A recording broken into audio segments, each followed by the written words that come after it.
Before you finish this video, something uncomfortable is going to hit you.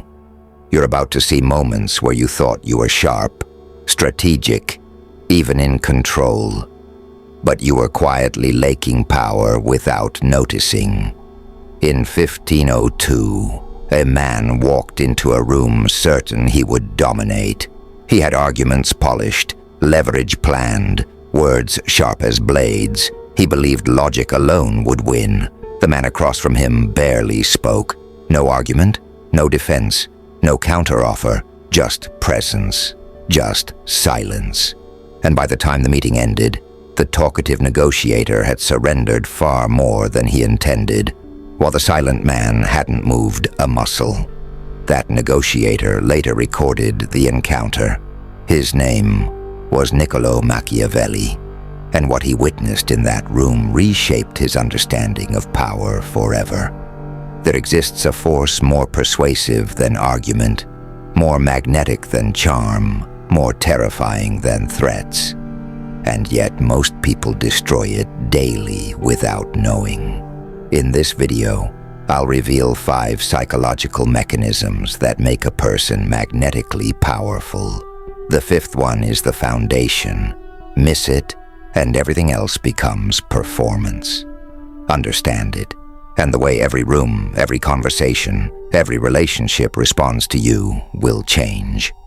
If you're new, subscribe now.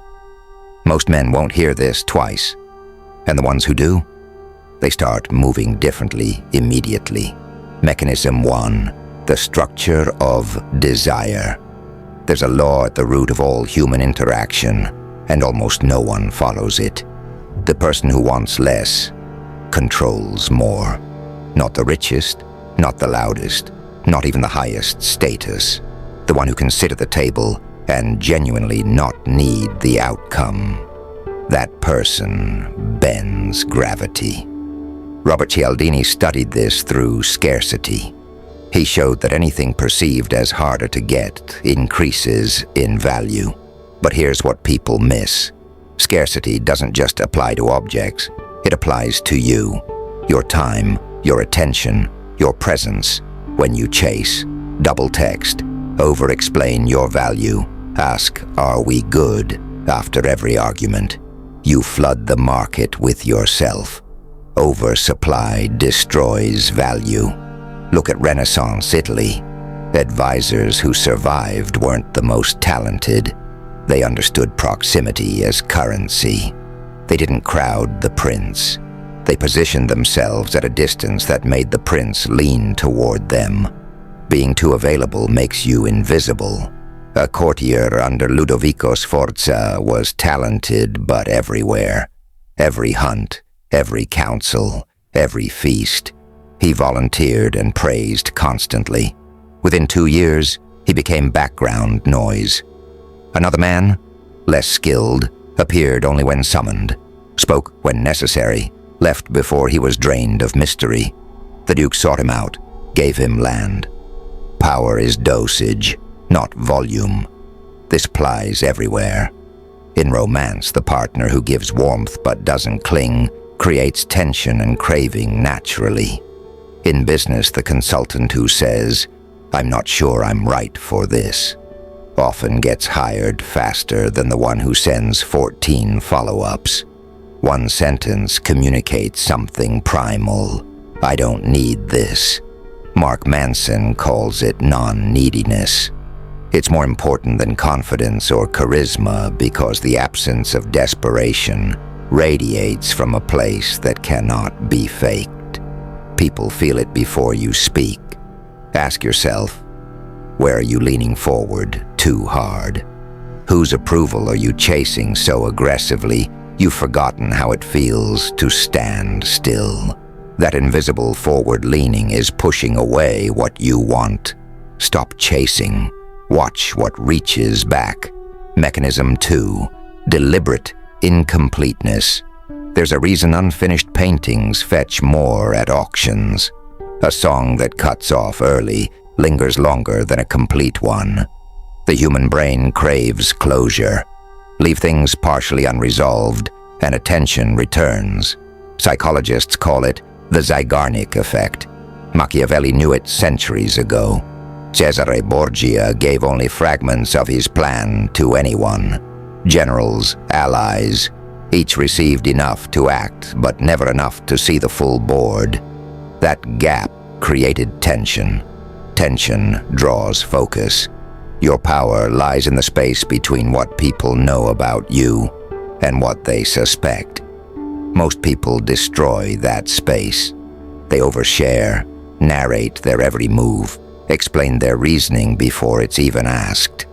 Transparency can build trust, but in influence and attraction, too much exposure eliminates intrigue. Robert Greene explains that mystery is the foundation of fascination. Beauty fades.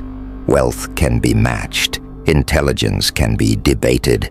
But a person who cannot be fully read, they occupy permanent space in minds. Think of those who fascinated you most. Were they the ones who spilled every detail immediately?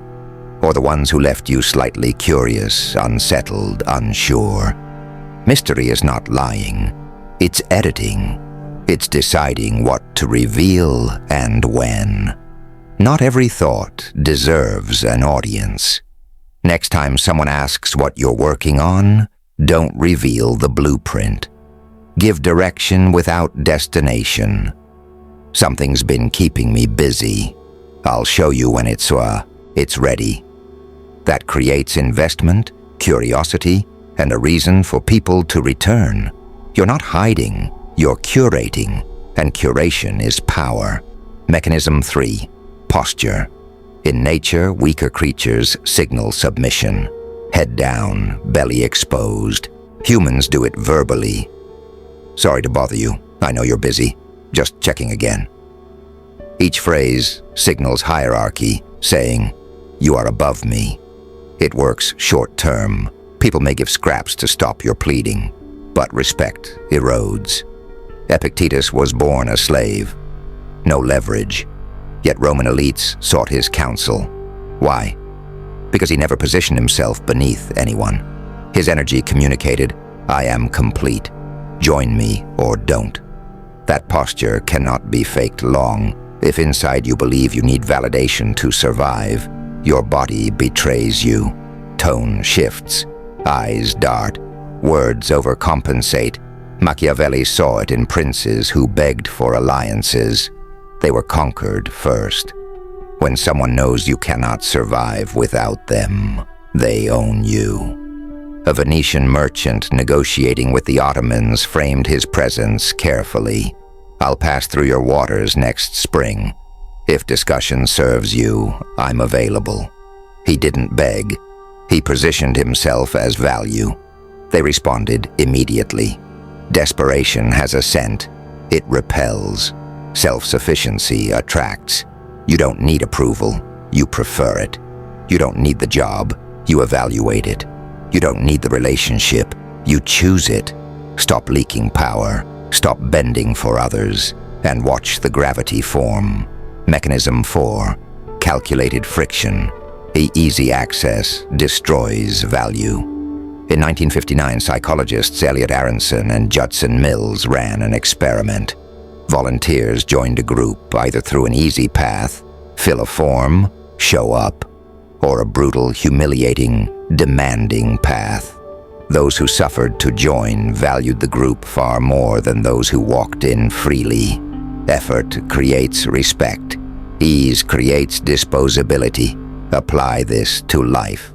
When you answer every call immediately, rearrange your schedule for anyone. Say yes before they finish asking. Your presence becomes free. Free things are discarded. People stop valuing what comes without cost. Machiavelli observed the same in Florence.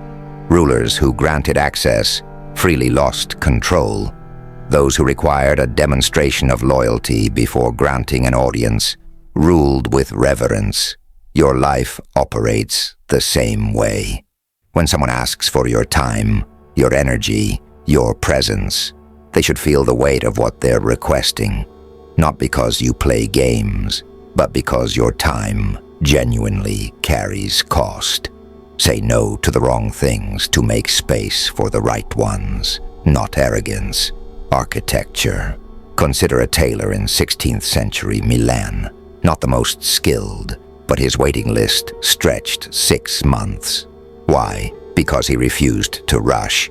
He honored patience, not just skill. Nobility clamored to be served because access was earned. Friction became the product. Scarcity signals value. Ease signals disposability. Mechanism 5. Internalized power. The first 4 mechanisms, scarcity, mystery, posture, friction, are tools. But without internal alignment, they are performance, fragile and hollow. True power comes from internal possession, not projection. You must reconcile every moment you abandoned yourself to keep others comfortable. Said yes when your gut screamed no. Tolerated jokes that demeaned you. Stayed in rooms that drained you. Every act of self-betrayal chips away your presence. Your internal compass fractures, and without trust in yourself, the external strategies crumble. Eyes dart, voices waver, pauses are over-explained. Technique fails when the foundation of self-belief is absent. Mystery becomes artifice, scarcity becomes desperation, refusal becomes tension, not respect. Machiavelli wrote The Prince in Exile, stripped of title and power. He didn't beg, he rebuilt himself inside. Identity, not posture. Epictetus said, "No man is free who is not master of himself." Mastery of self produces an aura that commands without effort. Authenticity becomes gravity. Artifice can never replicate that. Patterns matter. The person who pleads in relationships pleads in business. The one who abandons standards for approval repeats it across life. Audit yourself, not for punishment, but to see the pattern. List the moments you dimmed your own light, broke promises to your own soul. Recognize it, interrupt it, stop leaking the signal of unworthiness. Once internal integrity is restored, everything external aligns. Your presence changes. Your voice shifts. Not louder, not aggressive, but anchored. Eyes steady. Posture natural. People notice without knowing why. You're no longer performing. You're whole. The architecture now exists. Scarcity from fullness, not absence. Mystery from depth, not concealment. Posture from self-respect, not ego. Friction from standards, not manipulation. And most critically, internal alignment. This is the gravitational center around which influence, attraction, and negotiation orbit. Stop performing. Stop seeking applause. Stop bending for others. That version of you, the one who has said no and meant it, who has walked away from comfort that was slowly killing you, who has sat in silence and discovered sufficiency, already exists. You don't build him. You stop burying him. And here's a challenge few will face. What are you still performing, and for whose approval? Even beyond psychology, beyond frameworks, beyond techniques, this principle operates. It is nearly invisible, but absolute. Without internal reconciliation, you remain a replica of influence, an actor in someone else's narrative. With it, you are irreducible. No charm, no argument, no leverage can replicate the authority you radiate when alignment is complete. Your presence stops needing permission. The room adjusts. People respond to your essence, not the tactics you deploy. You're no longer chasing. They are. And the pursuit, once inverted, rarely returns. Every choice, every refusal, every standard you honor without compromise adds to this.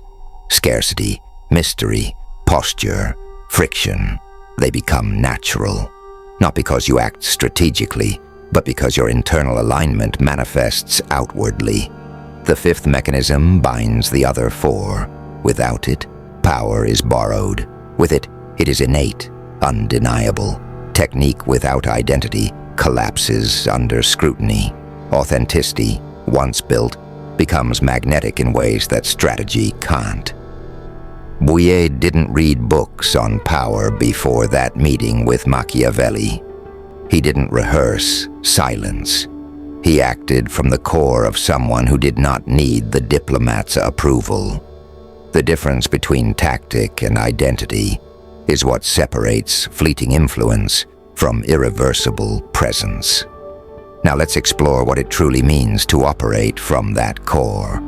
Scarcity, mystery, posture, friction. They are tools, but they gain unstoppable force only when anchored in self-possession. Think of it like this. A man who embodies power internally doesn't act to manipulate, to impress, or to dominate. He acts from a place of fullness. Every pause, every word, every gesture carries weight because it originates from a mind that has reconciled its own value. Consider the subtle magnetism in someone who refuses to chase. You notice it instantly, even if you cannot articulate why. The difference between the desperate and the self-possessed is obvious. One reaches, one receives, one bends, one stands, one begs for attention, one commands it simply by being. And it's not arrogance, it's architecture. Let's return to history for a moment. Renaissance courts were theaters of influence. Talent alone wasn't enough. Proximity, perception, and presence were the currency of survival. Those who begged, who flattered, who constantly performed, faded into the background. Those who offered their brilliance sparingly, who revealed fragments rather than the whole, who maintained standards and a sense of internal sufficiency, were the ones who endured. Influence is not about doing more. It's about being more, and being more begins inside. Now apply this in everyday life. How often do you chase validation from friends, partners, or colleagues? How often do you over-explain, over-commit, overextend yourself in the name of keeping peace or gaining approval? Every yes given from a place of fear, every apology offered to soothe someone else's discomfort, chips away at your presence. The world responds to that. People sense it. They register it subconsciously. They perceive lack before words are spoken. Contrast that with deliberate presence. When you stop seeking approval, when you stop performing a version of yourself designed for others, something shifts. The dynamic reverses. You are no longer the pursuer. You are the one being sought. Conversations pause when you enter a room. Decisions shift subtly in your favor. Requests are filtered through your standards rather than your desperation. You've inverted the gravitational pull. This is why internal alignment is not optional. Without it, the mechanisms we've discussed, scarcity, mystery, posture, friction, remain hollow. You can rehearse silence, calibrate your availability, craft intrigue, even engineer effort. But if your internal belief in your own worth is fractured, people perceive it. Your body betrays the gap between performance and reality. Eyes dart, shoulders slump, voice tightens. The architecture collapses. Technique fails when identity is missing. Here's a real-world example. A consultant who commands top-tier clients doesn't do so because of persuasive slides or perfect email etiquette. He commands them because he evaluates whether the opportunity deserves his attention, not the other way around. His internal metrics determine engagement, and that clarity communicates value faster than any negotiation strategy ever could. Clients sense the difference between someone who is needed and someone who needs them. The former attracts, the latter chases. In relationships, the principle is identical. A partner who maintains standards, who honors their own worth, creates natural magnetism. Withdrawal is not manipulation, it's rhythm. Tension, release, presence, absence. These are not tricks, but reflections of alignment. When you're complete internally, every interaction resonates differently. The world doesn't pull at you, it orbits you. And this is where the fifth mechanism, the internal possession of power, binds all the others. Scarcity without internal alignment is just aloofness. Mystery without alignment is just secrecy. Posture without alignment is arrogance. Friction without alignment is obstruction. But when grounded in self-possession, these mechanisms become extensions of identity. Influence stops being a game and becomes an expression of being. The subtlety is critical. You are not performing scarcity. You are simply full. You are not performing mystery. You are simply curated. You are not performing friction. You are simply disciplined. You are not performing posture. You are simply anchored. And the people around you sense the difference immediately. They respond to the reality of your presence, not the facade of it. Here is the practical takeaway. Begin auditing your internal agreements. Where have you compromised your standards to please others? Where have you overextended yourself for approval? Where have you tolerated discomfort to avoid conflict? These are not minor failures. They are structural leaks of power. Each compromise diminishes the gravitational pull you could exert if aligned. Start small. A single decision to honor your boundaries, even in mundane contexts, begins the process. Decline a meeting that drains you. Refuse a request that misaligns with your purpose. Speak only when your words add value. Allow silence where unnecessary chatter has become default. Every action becomes a declaration of internal sovereignty. This is not about being cold or unapproachable. It is about clarity, about drawing the line between what serves your energy and what doesn't, about creating the space in which influence naturally occurs because it is built on authenticity rather than performance. And here's the kicker. Once you begin, the change is cumulative. Every interaction reinforces internal alignment, and every act of alignment reinforces magnetic presence. Finally, understand that this process is continuous. You will face moments of self-betrayal, moments where you slide into old patterns. Awareness is the weapon. Catch yourself, correct, reaffirm standards, rebuild presence. Influence, attraction, and power are not created by chance. They are sculpted through relentless attention to alignment between internal worth and external expression. The rare moments in life when you have felt irresistible, magnetic, unshakable, they were glimpses of this alignment. You don't have to discover it anew. You have to stop suppressing it. Stop begging. Stop performing. Stop bending for approval. Step fully into the version of yourself that already exists. The one who does not need the room to validate him. The one whose presence alone communicates authority, depth, and sufficiency. When you embrace this, the transformation is subtle, but seismic. People begin to notice and they respond, not to your words, not to your gestures, but to the gravity you radiate. They feel it before they can name it. Conversations pause when you enter. Decisions shift in your favor without a single argument. Opportunities arrive without pursuit.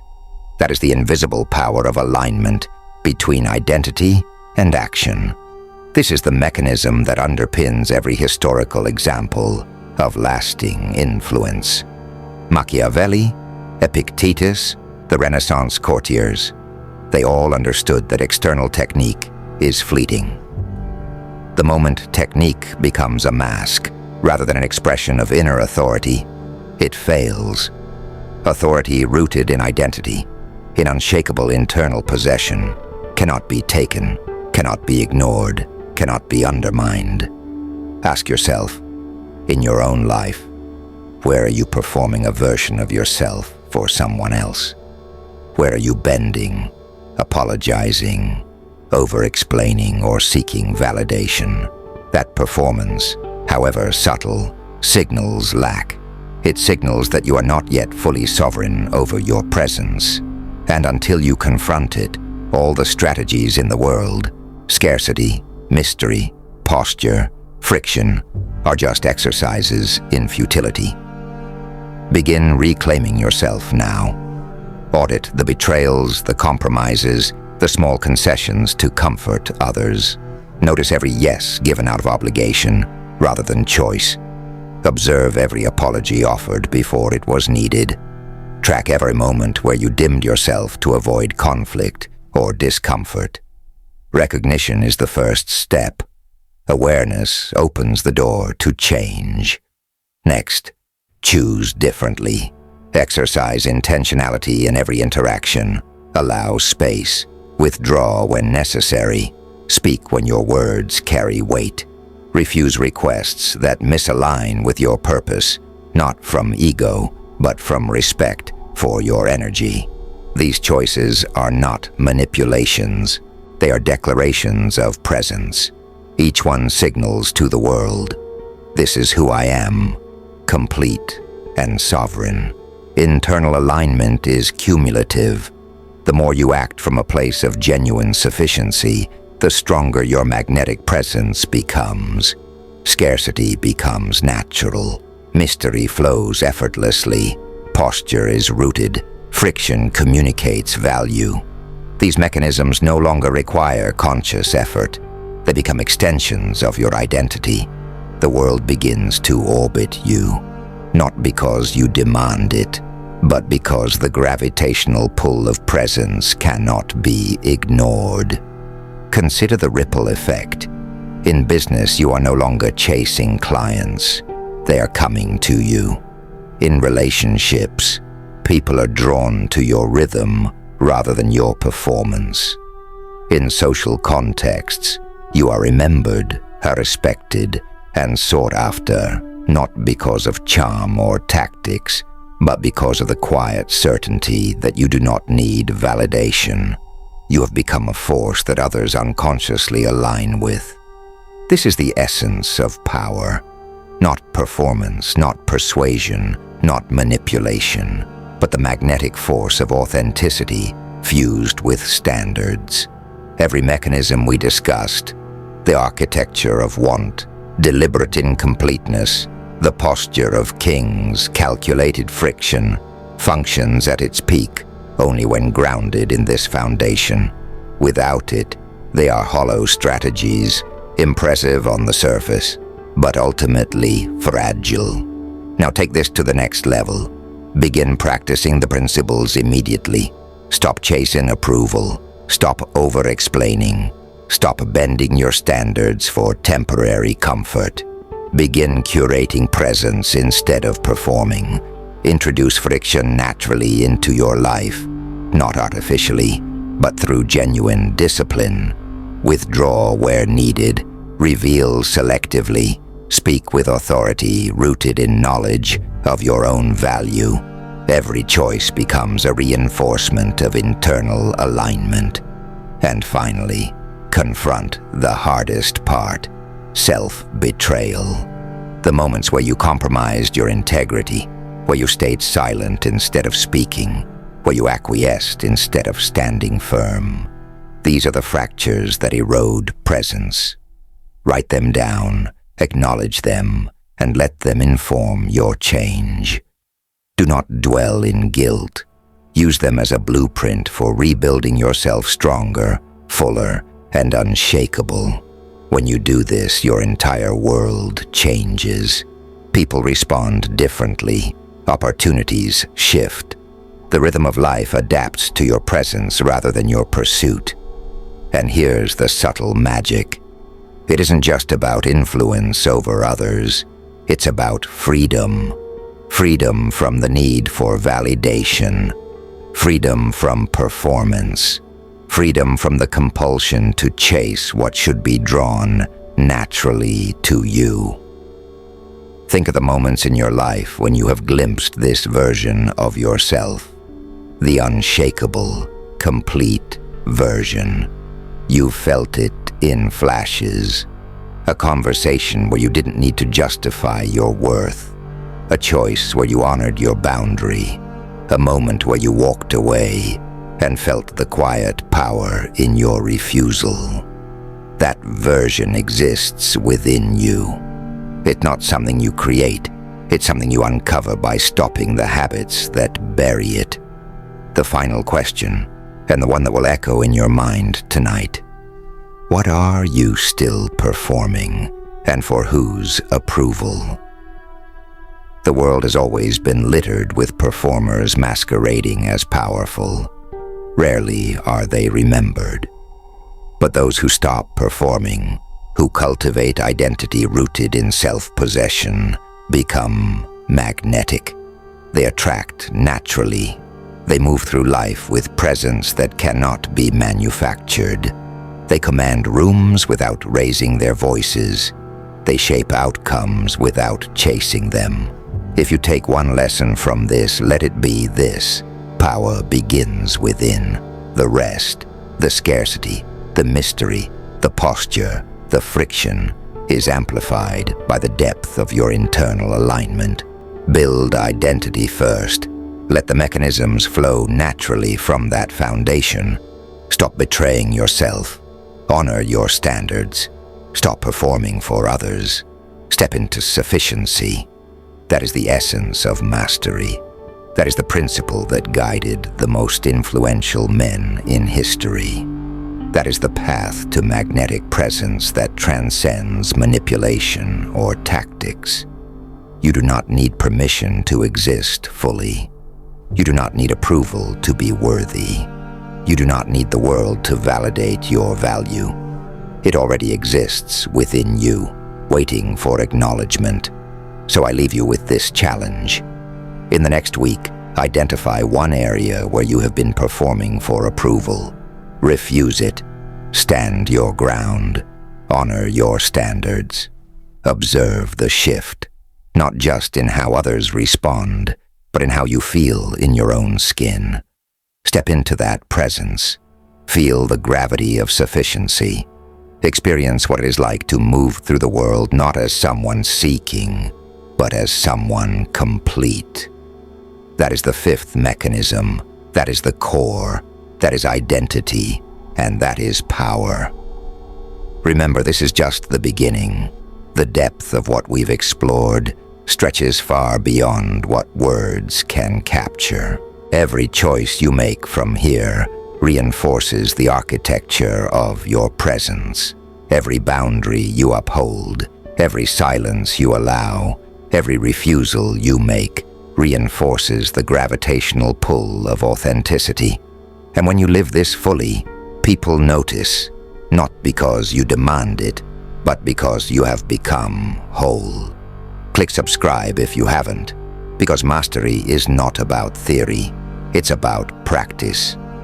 Engage in the comments. What is one boundary you will honor this week? Share this video with someone who needs to stop performing and start existing fully. And step into the version of yourself that is already there, waiting, not for approval, not for applause, but simply to exist, complete, magnetic, and free.